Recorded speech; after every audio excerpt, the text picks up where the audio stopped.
vérité, par ton Esprit Saint, agis. Je ne suis que, Seigneur, le canal que tu as choisi. Alors, je prie dans le nom puissant de Jésus-Christ, que la parole, Seigneur, me soit révélée davantage dans l'esprit, et que par, Seigneur, aussi ce que tu m'as permis de noter, Seigneur, que je puisse enseigner ton peuple. Merci, Esprit Saint, parce que c'est toi qui es là.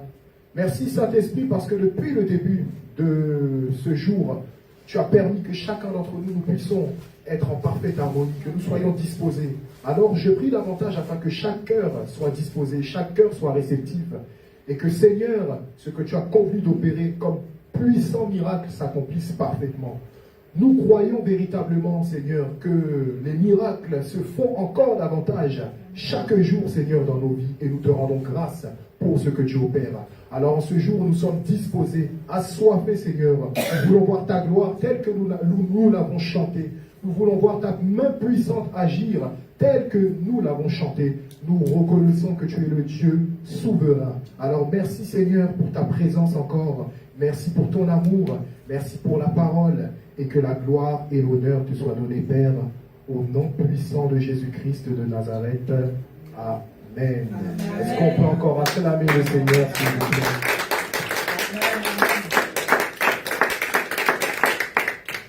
Amen, amen. Donc, comme je l'ai dit, nous sommes encore dans le thème des fils de Dieu. Amen. Et le verset de référence est celui de Philippiens 2, au 2, verset 5. Donc, le texte de référence, pardon. J'ai intitulé le nom de la prédication « Les secrets de la grandeur ». Amen. Amen. Parce qu'en tant que fils de Dieu, Dieu nous appelle à la grandeur. Lorsque Dieu nous appelle, il ne nous appelle pas à vivre une vie mesquine, mais il nous appelle à vivre une vie vraiment abondante à tous égards. Premièrement, spirituellement, mais bien sûr dans tous les autres domaines de notre vie. Il l'a dit lui-même, on le voit dans Genèse 12, lorsqu'il appelle Abraham, il lui fait la promesse du fait qu'il va rendre son nom grand. Et nous voyons que le nom d'Abraham est grand d'ailleurs, parce que même jusqu'au jour d'aujourd'hui, éternellement, alors le témoignage d'Abraham au sujet de la foi parlera à chaque personne, et même dans toute autre communauté, même dans d'autres religions, il parle aussi vraiment d'Abraham en tant que le père de la foi. Donc on voit que Dieu a honoré sa parole. Quand Dieu dit une chose, alors il veille vraiment sur sa parole pour l'accomplir. Donc quand il a dit qu'à Abraham, je rendrai ton nom grand, la grandeur du nom d'Abraham jusqu'au jour d'aujourd'hui parle davantage. Amen. Donc c'est pourquoi j'ai intitulé ma prédication « Les secrets de la grandeur », parce que c'est ce que Dieu veut faire dans la vie de chacun d'entre nous qui avons cet appel-là. Amen. Donc on va prendre nos Bibles dans le texte de Philippiens 2 au verset 5. J'ai pris 3 versions, parce qu'au travers de ces 3 versions, alors ça va permettre de pouvoir comprendre en fait, pour bien que je puisse comprendre mon introduction et la suite du message. Amen. Donc la version Louis II, la version de Darby et la version de français courant. Donc premièrement, je vais lire la version de Louis II. Philippiens 2 au verset 5, je lis la parole au nom de Jésus-Christ. La Bible nous dit « Ayez en vous les sentiments qui étaient en Jésus-Christ. » Amen. Amen. Maintenant, la version de Darby, elle nous dit « Ayez en vous cette pensée qui était aussi dans le Christ Jésus. » Amen. Amen. Et nous avons donc la version français courant qui nous dit « Comportez-vous entre vous comme on le fait quand on connaît Jésus-Christ de Nazareth. » Amen. Amen. Donc nous voyons au travers de ces 3 versions qu'il y a 3 mots-clés. C'est la raison pour laquelle j'ai aussi décidé de prendre ces 3 versions. Donc premièrement, nous voyons le mot sentiment qui est utilisé. Secondement, nous voyons le mot pensée qui est utilisé. Et troisièmement, nous voyons donc le mot comportement. Le verbe comporter, donc de se comporter, mais en d'autres termes, je prends le mot comportement qui est mentionné. Et ça fait donc, en fait, comme un schéma. Je vais rappeler certaines définitions qui ont déjà été mentionnées préalablement. Quand on parle du sentiment, on parle de l'état d'âme ou l'état affectif provenant de la manifestation d'une émotion. Amen. Donc l'état d'âme ou l'état affectif provenant de la manifestation d'une émotion. Donc le sentiment provient d'une émotion, justement. Amen. Quand on parle de la pensée, je vais définir ça comme l'activité psychique et le comportement, la manière d'agir d'un individu. Donc on va parler des actions de l'individu. Donc Lise, peux-tu mettre le schéma, s'il te plaît? Donc, j'ai fait ça sous forme de schéma pour qu'on comprenne bien. Nous avons avant tout les sentiments qui nous donnent un certain type de pensée et nous emmènent justement à manifester un certain type de comportement dans notre vie quotidienne. Donc, nous voyons que la raison pour laquelle le Seigneur Jésus-Christ dit, la Bible dit, pardon, que nous devons avoir les sentiments qui étaient en Jésus-Christ, c'est parce que les sentiments qui étaient en Jésus-Christ nous emmènent à manifester un certain type de pensée, à entretenir un certain type de pensée et à avoir un certain type de comportement dans notre vie quotidienne. Amen. Amen. Donc on voit vraiment l'importance à cela du travail intérieur qu'il faut effectuer, du développement intérieur que nous devons effectuer nous en tant que chrétiens dans notre vie quotidienne. Amen. Amen. Parce qu'il y a une réalité à prendre en compte, c'est au travers de ce qu'il y a à l'intérieur de nous qu'on aura une source de l'influence sur les autres. Amen. Amen. Prenez en compte une chose, c'est que les sentiments, les pensées et le comportement que nous avons, et je vais dire principalement même les sentiments et les pensées, je vais rajouter les émotions, même si je ne l'ai pas mis dans les schémas, cela en fait participe justement à créer l'aura que nous avons dans notre vie quotidienne. Amen. Quand je parle de l'aura, je parle plutôt de l'atmosphère, du parfum qui émane de nous. Amen. Amen. En utilisant un autre terme, je peux utiliser aussi le terme charisme, qui malheureusement a été totalement biaisé dans la société. Quand on parle du charisme, le charisme de la personne, c'est l'aura. La Bible, dans la version en grec, le mot charisme signifie charisma en grec. Et charisma signifie donc le don, la grâce, la faveur divine. Amen. Parce que le charisme est premièrement une chose qui est spirituelle. D'abord, après on va en venir à l'âme, donc le procédé du charisme, le rôle du charisme dans l'âme de la personne, mais c'est d'abord une chose qui est spirituelle dans la vie de toute personne. Donc, quand la société aujourd'hui nous parle du charisme, selon la société aujourd'hui, le charisme c'est la personne qui est séduisante. Merci. Merci, Charles. Donc la société, quand elle nous parle de la personne charismatique c'est la personne qui est séduisante, qui est éloquente, qui peut-être elle s'habille bien. Quand elle rentre dans un endroit, alors directement on aperçoit sa présence. Ça qui est la prestance et non le charisme. Le charisme est purement et pleinement premièrement spirituel. Amen. Amen. Comme le mot charisma nous le dit en grec, c'est vraiment le don, la grâce que Dieu a mis en cette personne. Amen. Et secondement, donc ça s'étale aussi au niveau donc, de l'âme de la personne, l'âme qui détient les émotions, les sentiments et la pensée de la personne. Pourquoi? Parce que lorsque nous entretenons certains types de sentiments et de pensées et d'émotions, alors justement, là où nous passons, ça a un impact, ça a une odeur, il y a un parfum qui émane de nous au travers de ça. Amen. C'est pourquoi nous devons veiller vraiment à développer les sentiments qui étaient en Jésus-Christ, à nourrir de bonnes émotions, à développer un système de pensée vraiment sobre, vraiment pur, vraiment noble, vraiment droit, tout simplement parce que cela va refléter sur notre comportement et les gens le sentiront quand ils seront autour de nous. Donc, c'est vrai que ce n'est pas seulement les paroles que nous allons dire qui vont impacter les autres quand nous venons à évangéliser, ce n'est pas aussi nos actions et nos comportements, mais c'est aussi ce qu'il y a en nous, l'odeur qui dégage de nous. Est-ce que nous voulons être des personnes purulentes ou est-ce que nous voulons être des personnes justement étant des véritables sources de bénédiction à tous égards? Donc nous devons vraiment développer cette aura-là, nous devons développer les sentiments qui sont en nous, nous devons travailler à cela, travailler à nos pensées, et Dieu vraiment permettra qu'il y ait cette grâce qui émane de nous. Amen. Et le Seigneur Jésus-Christ pouvait le dire lorsqu'il parlait aux pharisiens, on le voit dans Matthieu 23, verset 26, je vais lire le verset. Il disait, pharisiens aveugles, nettoie premièrement l'intérieur de la coupe et du plat, afin que l'extérieur aussi devienne net. Parce que comme nous savons, les pharisiens, c'était donc le matu vu, l'apparence, tout ce qui était extérieur. Pour cela, ils étaient vraiment très droits par rapport à ça, mais l'intérieur était totalement brûlant, ils étaient totalement détruits, ils étaient totalement vraiment vides de l'intérieur. Et c'est vraiment indispensable pour nous de travailler à cet intérieur-là. Aujourd'hui, dans notre société, tout ce qui est intérieur n'est plus valorisé. Le bonheur intérieur n'est même plus pris en compte. Je regardais un jour un reportage, et donc dans ce reportage, une femme disait « Je préfère pleurer dans un jet privé que de rire dans une Twingo ». Est-ce que vous comprenez donc ce qu'elle veut dire par là? Donc c'est pour dire qu'aujourd'hui, les gens ne prêtent plus attention à leur être intérieur. Les gens veulent tout ce qui est extérieur, l'argent, tout ce qui en suit par rapport à ça. Aujourd'hui, on a tout type de paroles qui sont dégagées, qui sont propagées, qui sont partagées plutôt au sujet donc de la construction de l'intérieur, mais ce n'est pas profond. C'est-à-dire tout ce qui est partagé n'a pas véritablement d'impact. Mais la parole de Dieu nous donne cette capacité justement d'être transformés profondément dans notre homme intérieur. Quand la Bible nous dit que nous devons être transformés par le renouvellement de notre intelligence, c'est parce que c'est la parole de Dieu justement qui permet qu'il y ait cette transformation dans notre homme intérieur. Amen. Ce que la Bible dit, c'est la vérité, c'est purement authentique. Amen. Et donc, je reviens à ce que je disais par rapport aux pharisiens.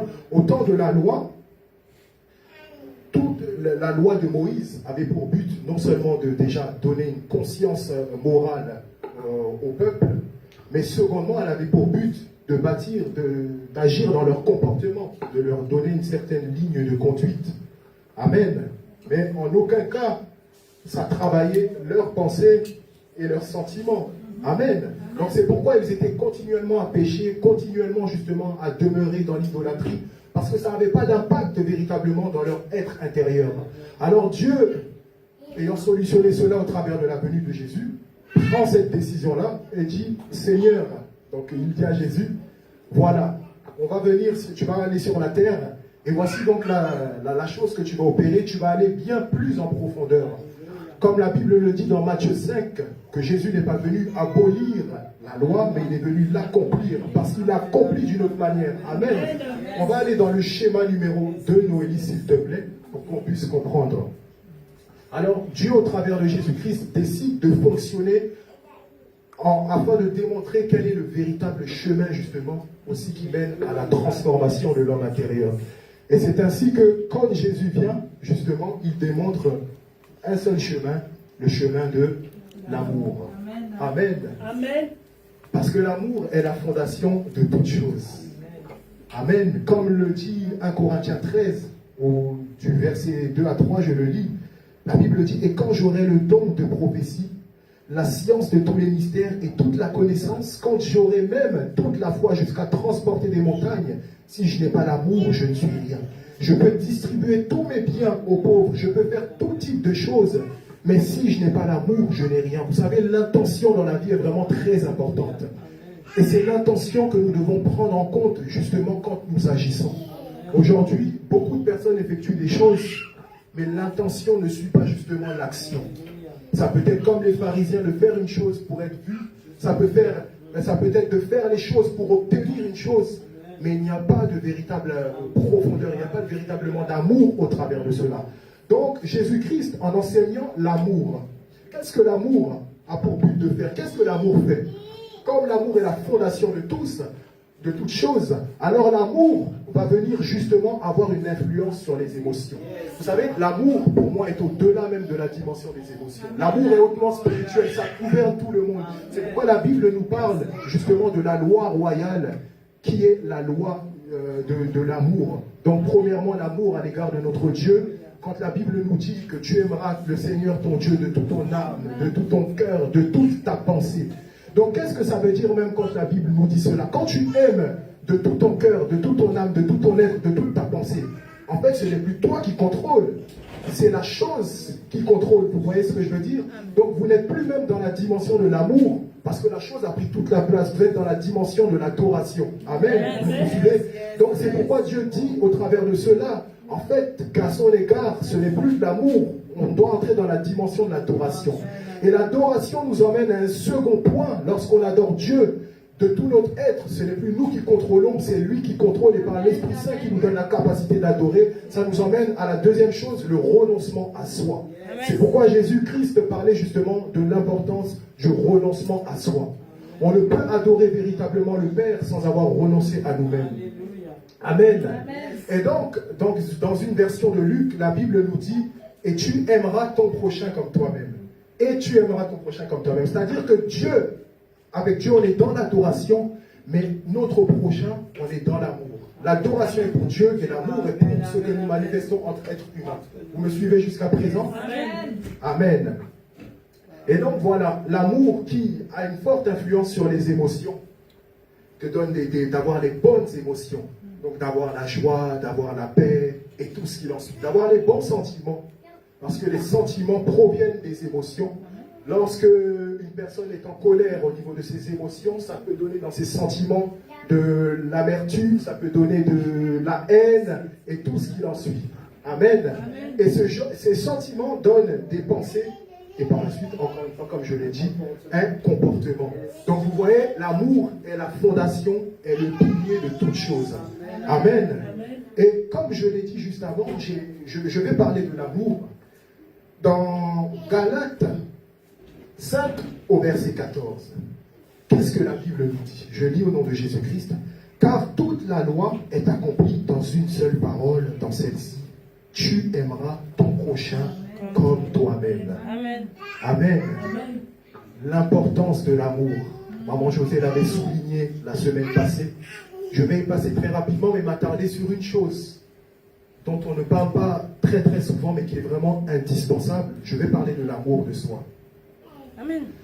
La Bible nous dit, tu aimeras ton prochain comme toi-même. Donc, quand on dit que tu aimeras ton prochain comme toi-même, dans ce verset-là, il y a donc la notion de l'égalité. Donc, de la même manière que j'aime mon prochain, je m'aime, je dois aimer mon prochain. Premièrement, quand on parle d'égalité, donc on parle de l'équivalence aussi. Amen. Amen. Mais une chose à prendre en compte, si je n'ai pas d'amour à mon égard, comment alors vais-je pouvoir aimer aussi mon prochain? Parce que nous sommes venus sur la terre pour apporter de la valeur aux autres aussi. Mais si moi-même je n'ai pas conscience de ma propre valeur, comment je vais réussir à détecter la valeur qui est en l'autre? Comment je vais réussir à investir en mon prochain? Comment je vais réussir justement à avoir de la considération à mon prochain, envers mon prochain, si je n'ai pas de la propre considération en ma personne? Donc l'amour de soi est vraiment très très important. J'ai défini l'amour de soi comme le fait de s'accepter tel que nous sommes et d'être en parfaite harmonie avec soi. Amen. D'être en parfaite harmonie avec ses besoins, avec ses sentiments. Vous savez, on ne doit pas dissimuler nos besoins ou dissimuler nos sentiments au détriment des autres, ou même se ruiner, se détruire au détriment des autres. Je ne crois pas à cela, je crois au fait que Dieu établit une chose, la sagesse. Et la sagesse permet d'avoir l'équilibre en toutes choses. Amen. Amen. Donc, je crois que lorsque nous avons cette sagesse-là, nous sommes capables, tout autant que nous faisons du bien et que nous investissons pour notre personne, nous pouvons aussi le faire pour les autres. Amen. Il ne s'agit pas donc de s'oublier soi-même pour bénir les autres, mais il s'agit de se faire du bien aussi. Et au travers même du bien qu'on se fait, on le fait aussi dans la vie de notre prochain. Et d'ailleurs, même, comme la Bible le dit, il y a plus de plaisir donc à donner plutôt qu'à recevoir. Donc même en donnant, ça va nous donner une satisfaction, ça va nous emmener dans un niveau même d'accomplissement, mais totalement distingué. Amen. Donc l'amour de soi est très très important. C'est une chose que nous devons cultiver, c'est une chose que nous devons développer. Avoir de l'estime pour soi-même. Quand on parle de l'estime de soi, c'est-à-dire, il faut arriver à cette dimension où nous nous acceptons tels que nous sommes. Même si nous avons nos défauts, et nous aspirons à changer cela, bien sûr, parce que celui qui désire rester comme il est parce qu'il s'aime, il y a un souci là. L'amour de soi consiste, oui, on accepte ce que l'on est, mais on désire changer et devenir plus. Avec Dieu, il y a toujours plus, il y a toujours une toute autre dimension. Amen. Donc c'est ça. Apprendre à s'accepter tel que nous sommes. On peut avoir des défauts, on peut avoir différents complexes, mais on décide de s'accepter tel que nous sommes, d'aimer la manière dont Dieu nous a fait. Et David le disait très bien, je te loue de ce que je suis une créature si merveilleuse. Amen. Il ne faut pas le dire parce que c'est dans la parole, mais il faut le dire aussi parce que nous le ressentons, nous le vivons, nous l'expérimentons. Je suis une créature si merveilleuse. Amen. Et pour en arriver justement à cultiver l'amour de soi, à développer cela, il faut faire une chose. Il faut changer le regard que nous avons de notre personne. Amen. Amen. Et quand je parle de changer le regard que nous avons de notre personne, qu'est-ce que ça veut dire? Ça veut dire qu'il faut se voir comme Dieu nous voit. Amen. Amen. Et quand je parle de se voir comme Dieu nous voit, je ne parle pas de se voir dans notre dimension, dans notre apogée, hein, c'est-à-dire une dimension où nous sommes prospères dans la vie, où je suis en costume, où je suis vraiment dans tous les galas de charité à faire les dons. Non, non, non, je ne parle pas de ça. Mais on parle de se voir avec les yeux de l'amour de Dieu. Amen. Quand on se voit avec les yeux de l'amour de Dieu, cela signifie donc de se voir justement comme 1 Corinthiens 13, du verset 6 à 7 nous dit, l'amour ne se réjouit point de l'injustice, mais elle se réjouit de la vérité, elle excuse tout, elle croit tout, elle espère tout, elle supporte tout. Qu'est-ce que ça veut dire? Ça veut dire que l'amour, elle modifie l'imperfection. Donc quand on se voit avec les yeux de l'amour de Dieu, cela vient modifier en fait la perfection, toute imperfection que nous avions conditionnée dans notre système de pensée et nous permet de voir convenablement. Vous me suivez jusqu'à présent? Amen. Amen. Donc c'est ça, se voir avec les yeux de la foi, avec les yeux de l'amour de Dieu, pardon. Et cela, c'est une décision qui se prend vraiment par la foi. Maman José disait, l'amour est une décision. Et vous voyez, cela est une décision qui se prend par la foi. Je fais le choix de m'aimer. Je fais le choix de m'apprécier.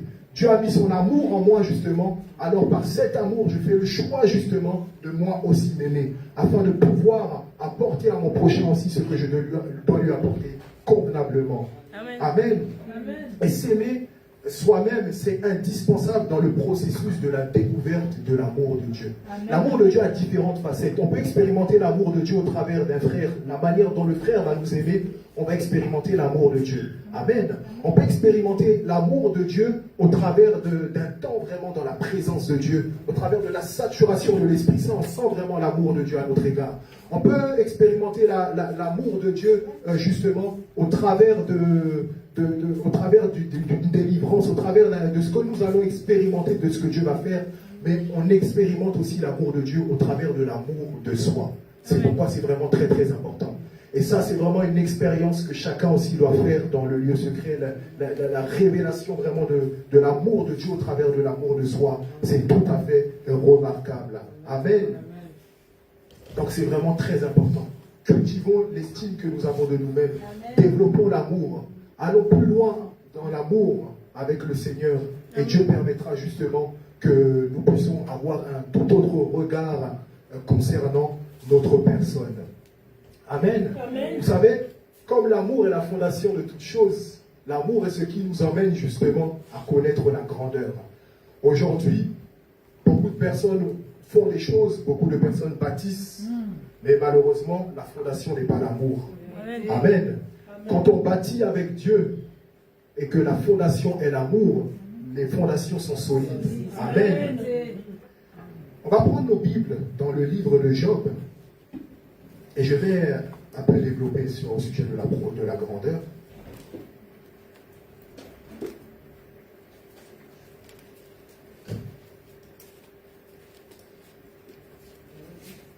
Job 1.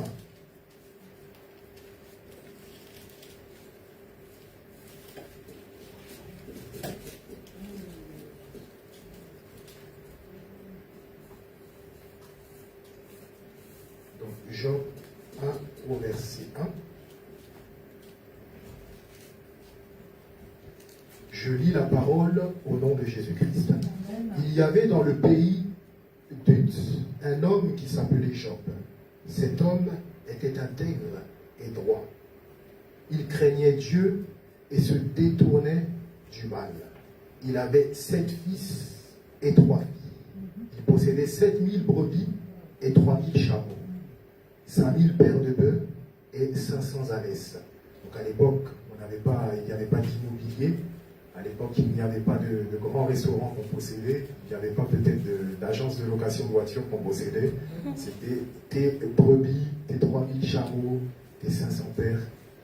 Et donc voilà. Le verset 3 nous dit, il avait aussi un très grand nombre de serviteurs. Cet homme était le plus important de tous les nomades de l'Est. Amen. Voilà un homme grand.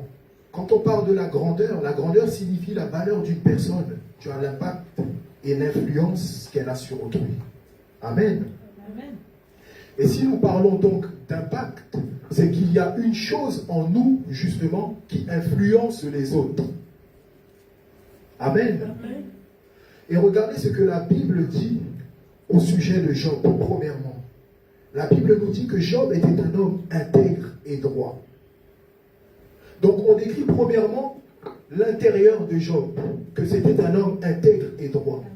Par la suite, on définit la famille qu'il avait, on nous parle du fait qu'il avait donc 7 fils et 3 filles. Et par la suite, on nous dit ce qu'il possédait et enfin le statut qu'il avait socialement, en termes de grandeur. Donc, vous voyez qu'on nous parle, premièrement, pour en arriver à la grandeur de Job, de l'intérieur de Job, du fait qu'il était intègre et droit. Donc, la véritable grandeur de tout homme, c'est au niveau de son cœur, au niveau de son âme. Amen. La grandeur, selon Dieu, diffère de la grandeur selon le monde. Quand on parle de la grandeur, selon Dieu, je définirais ça comme vraiment le cœur de la personne, premièrement, le caractère de la personne et la vision de la personne. Amen. Mais la grandeur dans le monde se mesure à l'accomplissement de la personne et aussi au matériel, à la richesse de cette personne. Mais vous voyez que là, la richesse a été positionnée en troisième lieu. Amen. On a fait part du fait que premièrement, c'est l'intégrité, donc c'est la personne. Donc on parle même de la relation avec Dieu, parce que c'est sa relation avec Dieu qui faisait de lui un homme intègre et un homme droit. Amen. Et si je vais même un peu plus loin, on nous parle du niveau d'importance, des priorités de l'homme dans la vie. La priorité de l'homme dans la vie, oui certes, doit être de cultiver son homme intérieur, de faire croître son homme intérieur, mais c'est sa relation avec Dieu. Amen. Premièrement. La seconde priorité, ça va être sa famille, comme le décrit le texte. Et troisièmement, par la suite, ça va être l'œuvre de Dieu, ce que nous accomplissons. Et par la suite, ensuite même, ça va être nos entreprises, tout ce que nous allons bâtir socialement. Donc, il est important que nous ayons aussi dans nos vies le sens des priorités. Amen. Quelles sont nos priorités dans la vie? Est-ce que premièrement, nos priorités, c'est de mettre nos emplois, de mettre peut-être nos entreprises, et par la suite nous mettons Dieu, par la suite nous mettons nos familles? Est-ce que nos priorités, c'est de mettre nos familles en premier lieu, et par la suite de mettre nos richesses et nos biens, et par la suite de mettre Dieu en dernier, mais qui procure toutes choses? C'est Dieu qui donne toutes choses. Amen. C'est lui qui a établi un plan parfait pour la vie de toute personne. C'est lui qui connaît les projets de paix qu'il a pour chacun et non de malheur, afin de donner à chacun un avenir et de l'espérance. Donc c'est Dieu qui doit être au commencement. Et quand je parle d'avoir les priorités, c'est vraiment très très très important, parce que selon ces priorités aussi, alors en fonction de ces priorités en fait, va dépendre notre avenir et l'avenir aussi de plusieurs. Lorsqu'on va mettre en priorité, en exemple, premièrement on a mis Dieu, mais si on met en priorité nos entreprises et par la suite nos richesses, alors que deviendront nos enfants malheureusement par la suite? Des enfants qui vont finir par être donc peut-être délinquants, ou à être drogués, ou peut-être à finir en dépression, malheureusement. Et il est très très important de prendre soin aussi de la santé mentale de ces enfants. Amen. Des fois, nous-mêmes, à négliger notre santé mentale, déjà on ne prend pas attention à la santé mentale des enfants. C'est vraiment très important. Très très très important. Je connais une famille, malheureusement, par le passé, et aujourd'hui, quand j'y pense, j'aurais voulu vraiment les rencontrer et leur parler du Seigneur. À l'époque, donc, une famille qui était totalement détruite. Donc, le père qui était en prison, la mère qui était toxicomane, la jeune fille qui avait 17 ans et qui avait déjà 3 enfants, et le fils de 14 ans qui, lui, passait son temps en garde à vue. Et vous voyez, lorsque, au niveau des parents, lorsqu'au niveau vraiment de la fondation, il y a un problème, alors tout cela découle sur la famille, sur les enfants. Et les 3 enfants de la jeune fille dont je vous parlais, alors eux étaient déjà baignés déjà dans cette atmosphère. Aujourd'hui, je me demande, mais que sont-ils tous devenus? Et je prie de tout mon cœur vraiment qu'un d'eux ait cette rencontre avec le Seigneur. Amen. Qu'il soit une porte d'accès au salut pour sa famille. Amen. Donc, vous voyez vraiment l'importance de veiller sur sa famille, de veiller sur sa descendance, de veiller vraiment sur ses enfants. Amen. Amen. Donc, je reviens à ce que je disais. Donc, la grandeur. La grandeur, c'est vraiment, premièrement, ce que nous sommes à l'intérieur. Et c'est pourquoi il est important vraiment d'investir en soi. Il est important vraiment de se développer soi-même. Il est important vraiment de cultiver tous les bons sentiments, toutes les bonnes émotions. Selon le monde, quand je parlais du fait que la grandeur se mesure à l'accomplissement et justement à la richesse que possède la personne, et il y a une réalité à prendre en compte, c'est que la grandeur de ton accomplissement est en fonction déjà du type de cœur, du caractère et de la vision que tu as. Donc il y a une étape que dans le monde ils ont sauté, c'est le développement de soi. Chers frères et sœurs chrétiens, nous avons du travail à faire. Nous devons vraiment nous développer. Et je vais prendre un autre texte. On va aller donc dans Matthieu 23.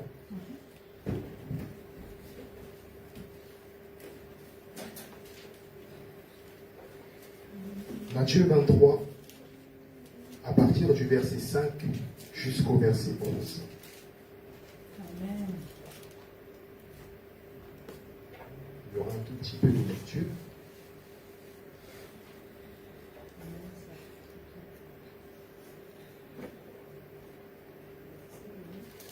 Donc Matthieu 23, du verset 5 au verset 11. Je lis la parole au nom de Jésus-Christ. Amen. Donc du verset 5 au verset 11. Toutes leurs actions, ils les font pour se faire remarquer des hommes. Donc Jésus qui parlait des pharisiens. Ainsi, ils portent de grands pilastères et allongent les franges. Les pilastères, c'était des petites boîtes dans lesquelles ils mettaient dedans des versets, des textes des Écritures. Et ils portent de grands pilastères et allongent les franges. Verset 6. Ils aiment occuper la meilleure place dans les festins et les sièges d'honneur dans les synagogues. Ils aiment, verset 7, être salués sur les places publiques et être appelés par les hommes maîtres. Verset 8, mais vous ne vous faites pas appeler maître, car un seul est votre maître. Donc, c'est Jésus-Christ. Hein? Et vous êtes tous frères. N'appelez personne sur la terre votre Père, car un seul est votre Père, celui qui est au ciel. Verset 10, ne vous faites pas appeler chef, car un seul est votre chef, c'est le Christ. Verset 11, le plus grand parmi vous sera votre serviteur. Amen. Amen. Donc, on revient sur nos très chers pharisiens, qui donc, leur objectif à eux, c'était vraiment, ce n'était pas en fait d'incarner la grandeur, malheureusement, leur objectif c'était de paraître grand. Donc, comme l'explique ce texte-là, les pharisiens voulaient avoir de la notoriété, ils voulaient être privilégiés socialement. Mais il faut prendre en compte une chose, c'est que quand on parle du privilège social, c'était principalement à l'époque donc les Sadducéens qui l'avaient parce qu'ils étaient décisionnaires. Les pharisiens étaient plus donc des hommes du peuple, confrontés au peuple, et les Sadducéens, je vais plutôt dire qu'ils étaient comme des, entre guillemets, comme des sages, donc ils étaient un peu dans les hauts standings de la société et non en bas. Amen. Et les pharisiens, en plus de ça, voulaient paraître mieux aussi. Mais alors, Jésus-Christ arrive et vraiment change la donne. Donc quand il parle aux disciples, il leur enseigne tout autre chose. Regardez au verset, donc le verset, donc Matthieu 23, excusez-moi très rapidement. Oui, donc regardez au verset 7 ce qu'il dit. Au verset 8, pardon. Il dit, mais vous ne vous faites pas appeler maître, car un seul est votre maître. Et par la suite, il dit que vous êtes tous frères. Qu'est-ce que cela veut dire? En fait, Jésus-Christ était en train de leur enseigner là les clés de la grandeur. Premièrement, en disant ne vous faites pas appeler maître, parce qu'il n'y a qu'un seul maître. Il était en train de leur enseigner justement le principe du fait qu'ils sont tous entre eux justement des serviteurs. Il y a un seul maître, c'est-à-dire que vous êtes des serviteurs, il n'y a qu'un seul maître. Et au travers de cela, il était en train de leur enseigner justement l'humilité. Amen. Amen. Amen. Et deuxièmement, il dit, vous êtes tous frères. Au travers du fait qu'ils disent à chacun que vous soyez des frères, ça veut dire qu'il n'y a pas de différence, vous êtes tous égaux. Amen. Et quand on parle de l'égalité, derrière on parle de la simplicité justement. Amen. Et ça, ce sont deux clés justement que Jésus était en train de leur transmettre concernant la grandeur. Les deux clés de la grandeur, l'humilité et la simplicité. Amen. L'humilité justement te mène vers la grandeur et la simplicité te permet de rester justement grand. Amen. Amen. On voit aujourd'hui, malheureusement, dans la société, ce n'est pas l'humilité qui habite certaines personnes, et même si sur le parcours, elles avaient développé l'humilité en arrivant en haut, malheureusement, le manque de simplicité tue la personne. La personne va financièrement commencer à s'émanciper, alors le train de vie va changer et la simplicité va être oubliée. Vous savez, pour moi, la personne la plus forte, ça va être la personne qui, même quand Dieu l'élève, elle va garder le même train de vie. Amen. C'est-à-dire qu'elle peut se permettre peut-être d'aller dans les grandes boutiques, mais elle va décider de garder un tout autre standing, le standing qu'elle avait. Elle va décider de s'habiller comme elle s'habillait. Donc ce n'est pas parce que maintenant elle est passée peut-être à 5 000 euros, elle a quitté de 2 000 euros de salaire et qu'elle est passée à 5 000, que maintenant c'est Dior les talons, c'est peut-être Louis Vuitton et tout cela. Non. D'ailleurs, soyons honnêtes, c'est pas la marque qui fait la beauté et la valeur de toute chose. C'est vrai. Petit témoignage, par le passé, j'étais une personne qui investissait tellement dans les marques. Je crois que peut-être je ne suis pas le seul. En tout cas, j'investissais tellement dans la marque. Pour moi, si je n'ai pas de la marque, en fait, je ne vaux rien. Donc, j'investissais tout le temps dans la marque. Mais déjà, premièrement, ça fait que mon salaire ne restait jamais, premièrement. Et secondement, qu'est-ce que ça crée? Ça crée de l'orgueil. Mais quand Dieu, dans le parcours de l'appel, il m'a envoyé les 10 plaies, là j'ai compris qu'on va changer. Et puis je me suis rendu compte qu'en fait, s'habiller simplement, c'est tout ça. C'est prendre des vêtements qui sont justement que j'apprécie, que nous aimons, et sans forcément investir dans de la marque. Amen. Il y a des vêtements qui ne sont pas d'une grande marque, mais qui sont beaux. Oui. Et que quand vous les portez, d'ailleurs, les personnes même qui aiment la marque peuvent croire que vous êtes habillé en marque, alors que non. Peut-être que vous avez un vêtement Primark, mais vous êtes tellement bien classe avec que ça apporte de la valeur. En fait, c'est nous qui donnons de la valeur aux choses, hein. Ce n'est pas les choses qui nous donnent de la valeur. Ça ne marche pas comme ça. Encore une fois, tout provient de l'intérieur. Amen.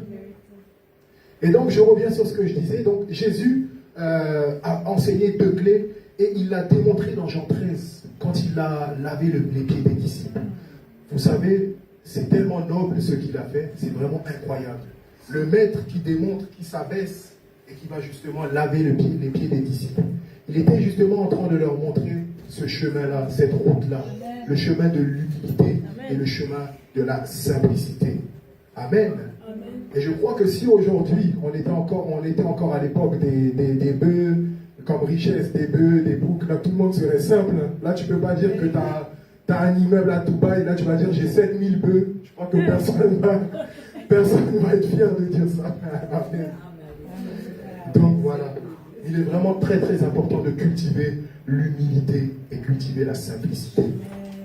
Dieu veut élever beaucoup de personnes ici, et surtout vous les jeunes qui êtes en construction, vraiment, investissez dans votre homme intérieur. Investissez dans votre homme intérieur. Amen. Lorsque Jésus est venu sur la terre, quand il justement enseignait des clés aux disciples, ces clés-là étaient tout pour la construction intérieure. Si vous remarquez bien, oui, la Bible parle aussi beaucoup d'argent, hein. La Bible nous enseigne certains principes, hein. Mais principalement, elle nous parle vraiment de notre vie spirituelle, de notre dimension intérieure. Parce que c'est ce qui compte en réalité. Demain, nous allons partir, toutes ces choses-là, elles n'auront plus aucune valeur sur cette terre. Amen. Toutes ces choses-là vont rester, et c'est nous qui allons allier. Est-ce qu'on veut terminer notre éternité donc auprès du Seigneur? Je pense que tout le monde le veut. Donc nous devons justement investir en nous-mêmes. Amen.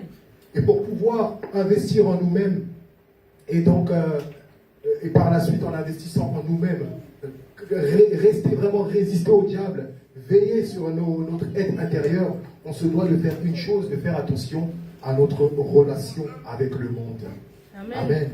Amen. Notre vie en société peut nous faire perdre notre simplicité et notre humilité. Ça, c'est clair et net. Amen. Amen. On va prendre la Bible, notre Bible dans le livre de Proverbes 23, du verset 1 au verset 8.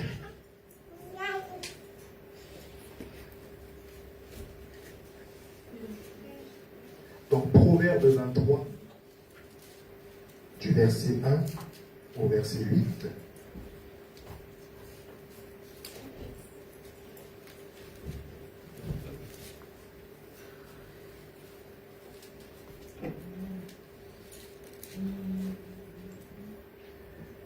Donc verset 1 au verset 8, je lis au nom de Jésus-Christ.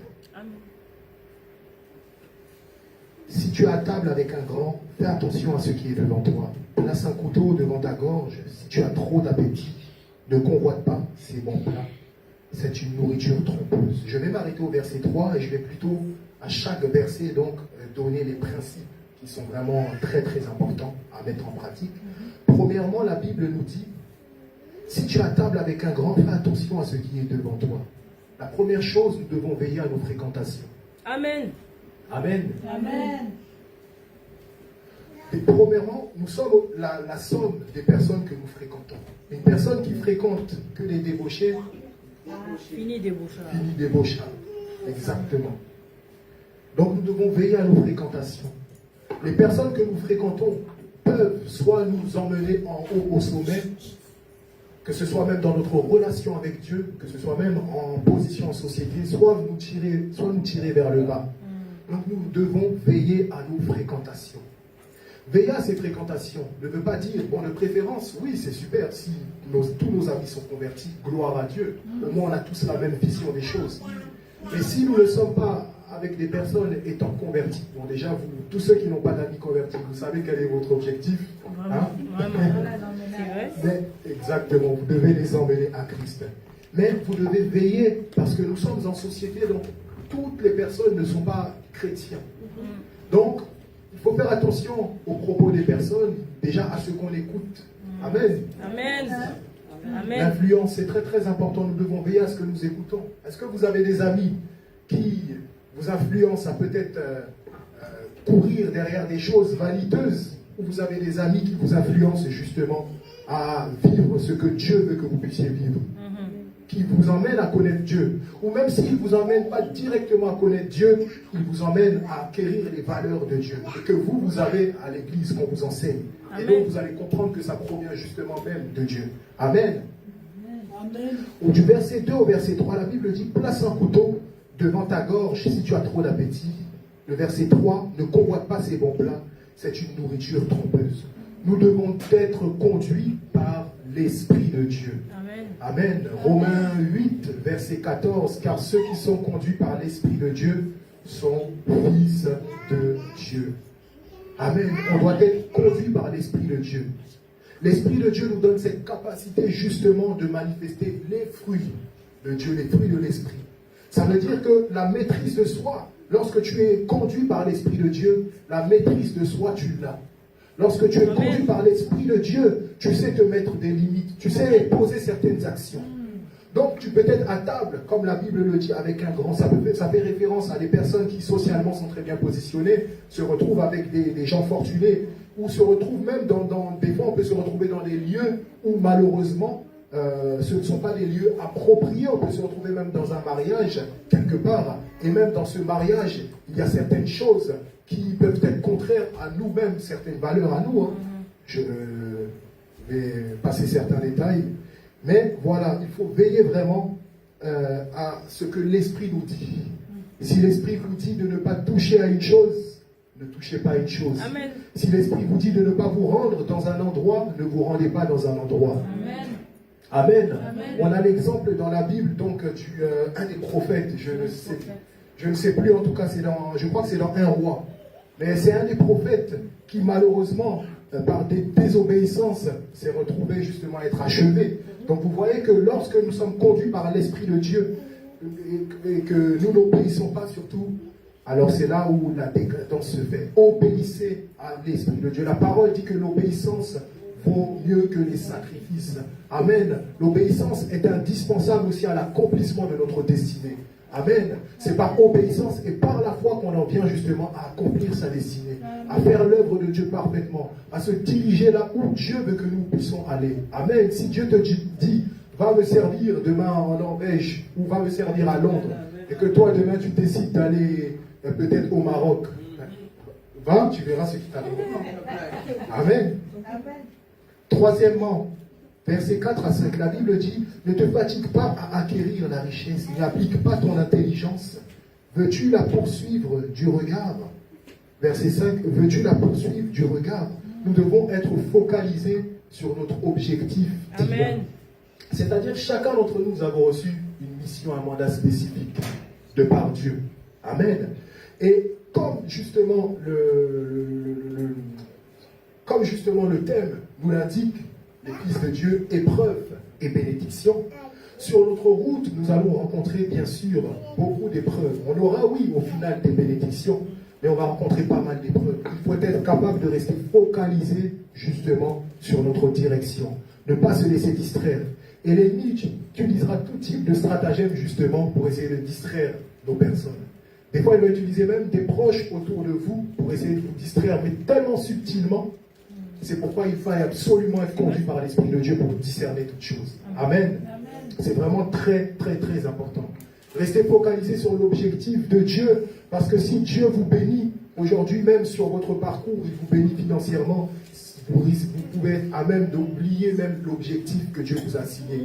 Dieu peut te donner une bénédiction à une personne financière, et que cela soit pour un but, la personne se dit, bon, si Dieu m'a béni une fois, vu qu'il bénit ceux qui lui demandent, comme Jésus dit, hein, que tout ce qu'on demandera en son nom, le Père nous le donnera. Donc si la personne se dit, bon, j'ai eu une fois, je vais encore avoir, ok, comme on gagne au loto toutes les années, vous allez bien comprendre. Amen. Amen. Verset 6. La Bible dit, ne mange pas le pain de l'homme au regard malveillant, ne convoite pas ses bons plats. Amen. Nous ne devons pas compromettre notre intégrité pour un intérêt personnel. Amen. Et ça, c'est vraiment très, très, très important. Nous ne devons pas compromettre nos valeurs pour un intérêt personnel. Amen. Donc, c'est pas parce que on est chrétien dans notre vie quotidienne, quand on est chrétien donc les dimanches, quand il y a les activités avec l'église, et puis quand on se retrouve avec des amis en société, lorsque les amis vont nous dire de faire telle chose, ou les amis vont parler d'un tel langage, on va adopter le même langage. Là, on oublie justement qu'on est chrétien. Là, on oublie nos véritables valeurs. Pour plaire aux gens, et ça c'est vraiment très important, j'aimerais dire à une personne, arrête de faire des choses pour plaire aux gens. Amen. Fais des choses pour toi-même, sois toi-même, aime-toi toi-même. Vous savez, en fait, le fait d'être authentique ne nous fait pas être plus appréciés aux yeux des autres. Amen. Donc, même savoir dire non aux gens, c'est pas parce qu'on a dit non à une personne que ça veut dire que notre valeur a diminué, que la personne peut-être va ne plus nous aimer. Non, non, pas du tout. D'ailleurs, il faut vraiment veiller à cela aussi. Apprendre justement, encore une fois, je le dis, à ne pas se compromettre pour un intérêt personnel. Amen. Si on veut obtenir une chose et que Dieu nous dit de patienter, que nous patientons. Amen. Alléluia. Ne pas se compromettre parce que oui, on veut cette chose, alors c'est cette chose, on a décidé que c'est cela. Dieu fait toute bonne chose en son temps. Amen. N'oubliez pas que le manque de patience vous induira à produire un Ismaël au lieu d'attendre et d'avoir vraiment Isaac. Amen.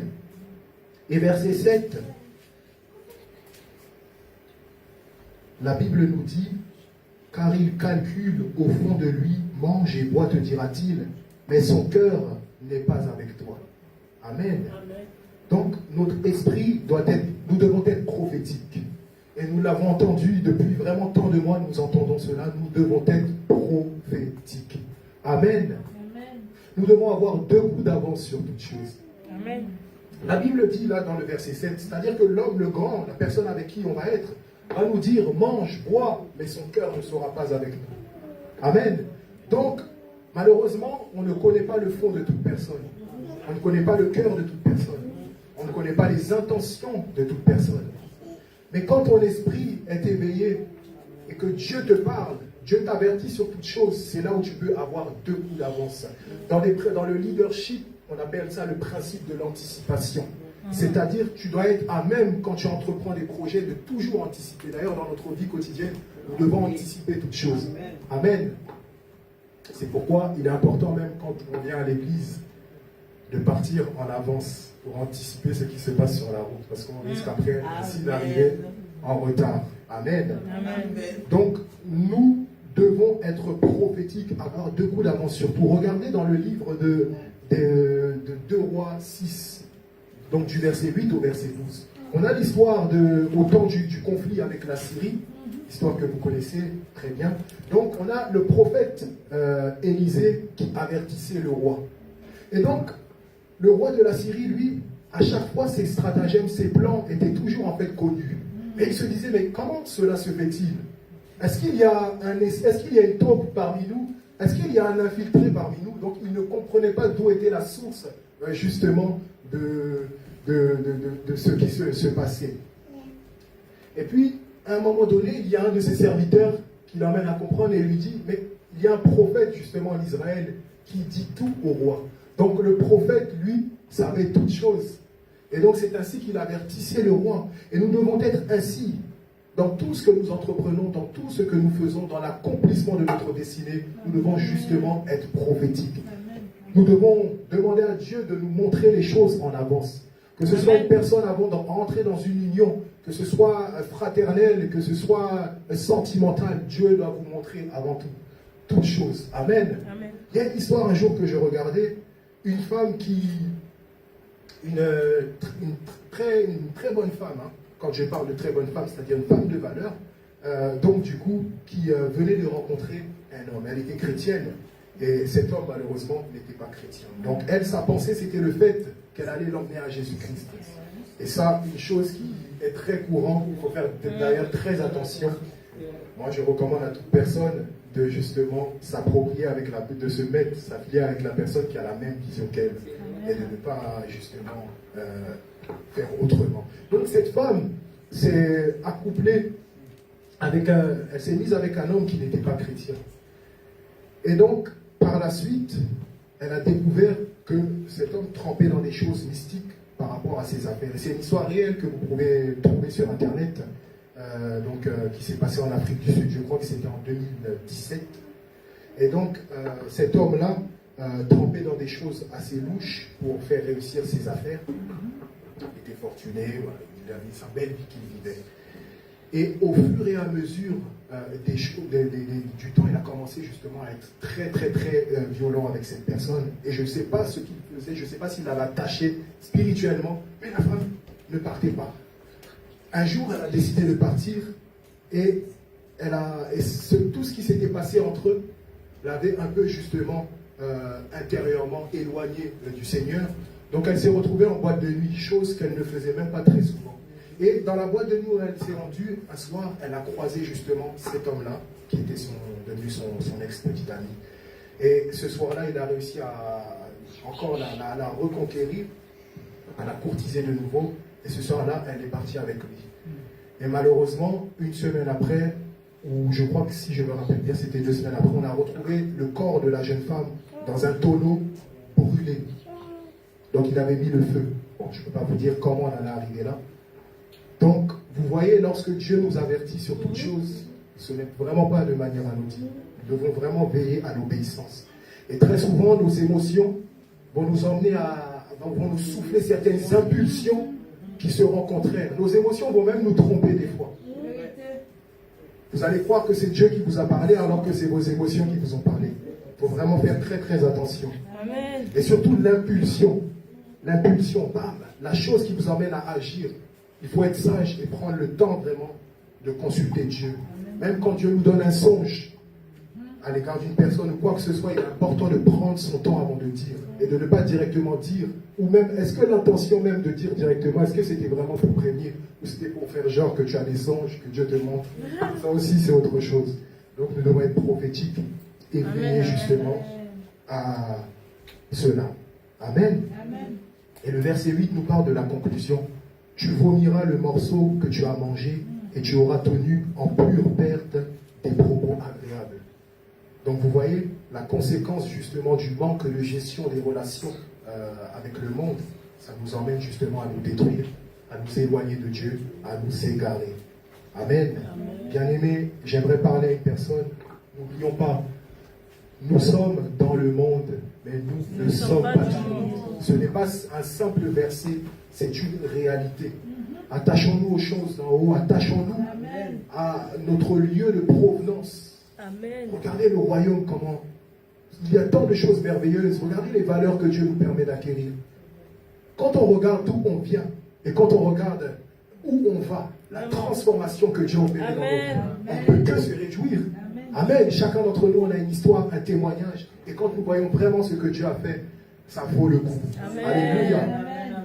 Moi, je vais dire, comme je l'ai dit au début donc, de la prédication, comme cette jeune femme a dit, moi, je préfère pour ma part être dans galérer avec Christ, Vraiment. que même déjà même galérer dans le monde ou être triste sans Christ. Amen. Pour moi, la galère avec Christ, c'est une galère dorée, si je peux dire ça.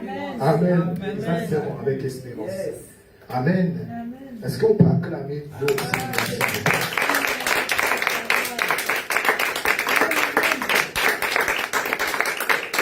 On va se lever, comme on a pour coutume dans notre assemblée. Nous sommes une assemblée de prière, alors c'est vraiment très très important.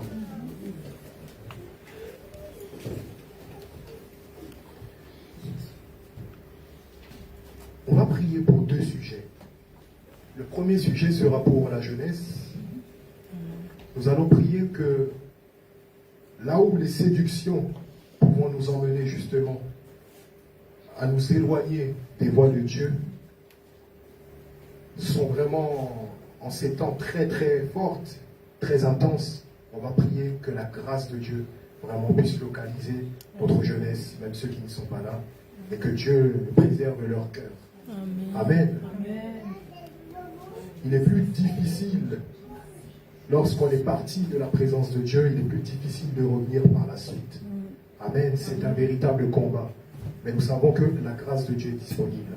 Alors on va prier, on va dire, Seigneur, que tu puisses, par ta grâce, parce que tout n'est que grâce, veiller, permet que ces jeunes soient vraiment protégés, que nous puissions veiller sur cette jeunesse, afin que leur cœur soit préservé. Père, nous te rendons grâce et nous te disons merci, éternel mon Dieu, mon roi, pour le cœur de chaque jeune ici présent, ainsi que de tous ceux qui ne sont pas, Seigneur, actuellement dans ce lieu.